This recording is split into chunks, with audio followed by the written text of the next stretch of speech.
Hi, students. Welcome to my lecture session on the topic Creation and Administration of Union Territory, and also a look into the Lieutenant Governor.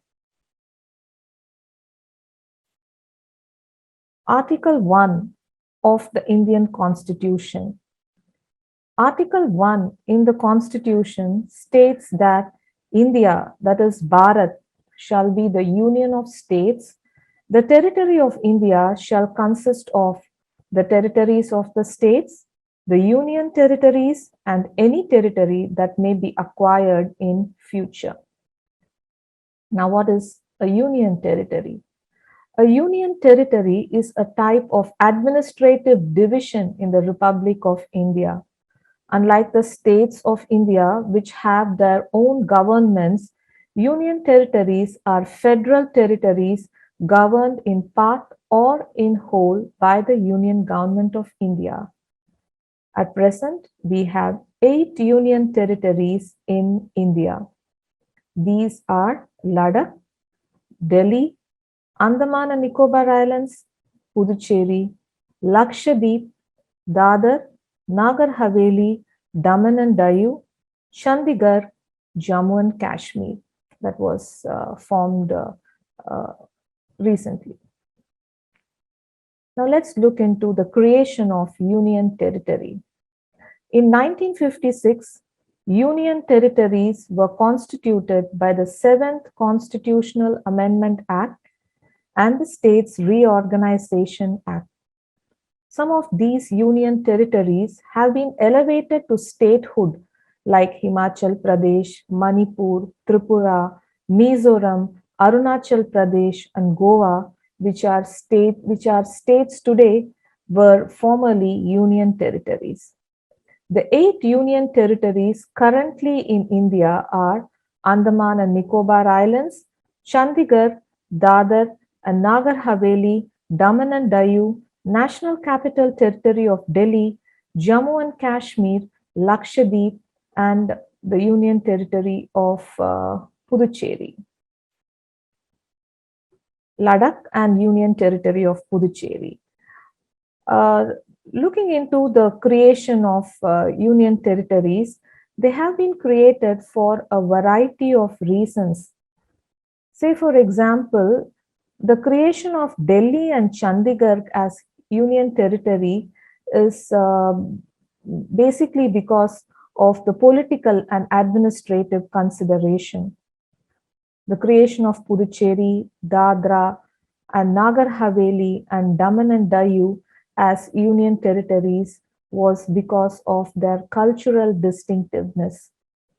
Andaman and Nicobar Islands and Lakshadweep, their creation was basically because of strategic importance.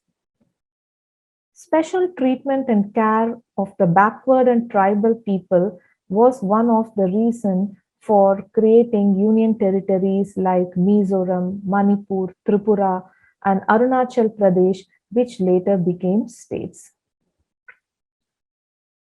Administration of Union Territory.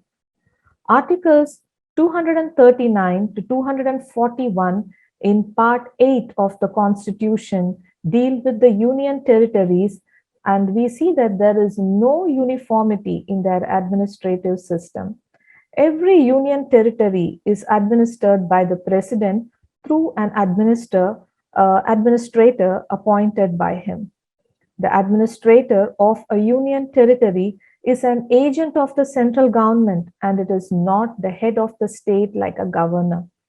The president can also appoint the governor of a state as the administrator of an adjoining union territory. Some UTs have an administrator, while some are directly governed by the president. Now let's try to understand the difference in the position of a governor with that of the lieutenant governor. Governor is the head of the state appointed by the president. After the 7th Constitutional Amendment, 1956, a governor can be appointed for more than one state. On the other hand, a lieutenant governor is the head of a union territory. In India, The post is present only in the Union territories of Andaman and Nicobar Islands, Delhi, and Puducherry.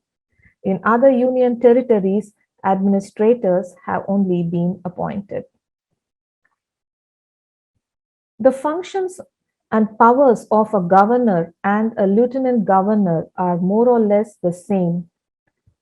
The lieutenant governor, popularly called as the LG, like the governor, acts as a titular head of the Union territory, but the powers of an LG are wider than that of a governor. This is because a governor of a state has to act solely on the aid and advice of the Council of Ministers, whereas LG does not need the approval of the Council of Ministers on every matter. In case of Delhi, the government exercises no power in the domain of land, law, and police. The LG has complete discretion to decide upon any of these matters. The power of the governor in the state they administer is equivalent to that of the president. They can appoint chief ministers, ministers, the state election commissioner, and judges of the district courts. They also serve as chancellors of all the universities in the state. The governor can also dissolve the state assembly if they see the need, and if the assembly is not in session, they can promulgate ordinances. Based on the recommendation of the election commission, the governor can also disqualify a legislator. So that brings us to the end of this session. Thank you.